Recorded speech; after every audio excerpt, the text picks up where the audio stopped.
की मुशक्क़तें एक कतरा है, लेकिन अगर हुजूर की ताबदारी करती सब्र करती चला जा रहा तो जब जन्नत में पहुंचेगा तो जन्नत के खजाने नेमतों के समुंदर से बड़े हैं, तो जब उतने बड़े खजानों में पहुंचेगा तो वो कतरा मुशक्कत क्या याद होगी। बल्कि जितनी मुशक्कत हुजूर सल्लल्लाहु अलैहि वसल्लम की ताबदारी करने में मुशक्कत बनेगी उसका दर्जा इतना आला होगा।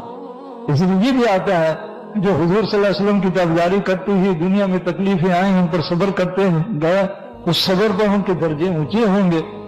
और जो दुनिया में हुजूर की ताबदारी तो करते रहे लेकिन मुशक्कतें नहीं आई, सब्र करने का मौका नहीं मिला, उनके दर्जे नीचे होंगे और मुशक्कतों वालों के दर्जे ऊपर होंगे। तो वो उस वक्त तमन्ना करेंगे काश दुनिया में हमारे जिस्म को कैंचियों से काटा जाता दीन पर चलते हुए और हम सब्र करते तो आज हमें भी बड़े दर्जे मिलते। तो वो दुनिया में नेमत और सेहत वाले होकर नेक अमाल करके जन्नत में पहुंचेंगे तो वो नीचे के दर्जे में होंगे। जो मुशक्कतों के साथ दीन के काम कर रहा, सब्र कर रहा, उसका दर्जा ऊपर होगा।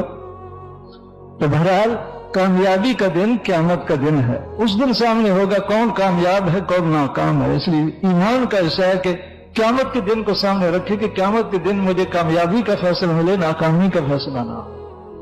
अल्लाह। और इसलिए कि वो फैसला जो है जिसकी कामयाबी का फैसला करोड़ बरस कामयाबियां चलेंगी, और जिसकी नाकामी का फैसला होगा तो करोड़ बरस की मुसीबतों में रहेगा, कभी मुसीबतें खत्म नहीं होंगी।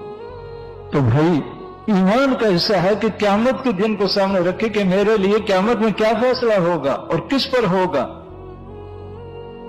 तो कामयाबी का दिन जिस दिन खुला ऐलान होगा, नाकाम अपनी नाकामी को सामने देखेगा, कामयाब अपनी कामयाबी को देखेगा, वो क़यामत का दिन है।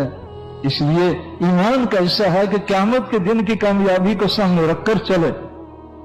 और फरमाया ईमान का हिस्सा है कि अच्छे बुरे हालात के फैसले अल्लाह की तरफ से हैं, उस पर यकीन हो कि दुनिया में भी जो हालात आते हैं वो अल्लाह के फैसले के मुताबिक आते हैं, और तबीयत के खिलाफ जो हालात आते हैं वो भी अल्लाह के फैसले से आते हैं। इसलिए अल्लाह की तकदीर पर ईमान लाना कि जो कुछ अल्लाह ने मुकर्रर किया है वो हक है।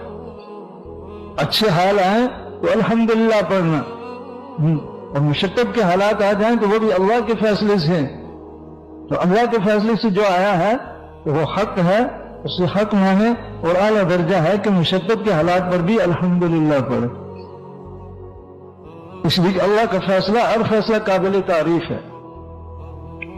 तो जो इस हाल वाला बनेगा तो यूं आता है क़यामत में जब सारा मजमा होगा तो ऐलान होगा वो कौन है जो हर हाल में अल्हम्दुलिल्लाह कहते थे।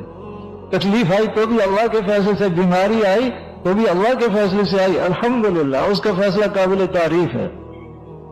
कोई मुशक्कत आई तो अल्लाह के फैसले से समझकर अल्हम्दुलिल्लाह पढ़ेंगे। तो क़यामत में ऐलान होगा वो कौन है जो हर हाल पर अल्हम्दुलिल्लाह कहते थे।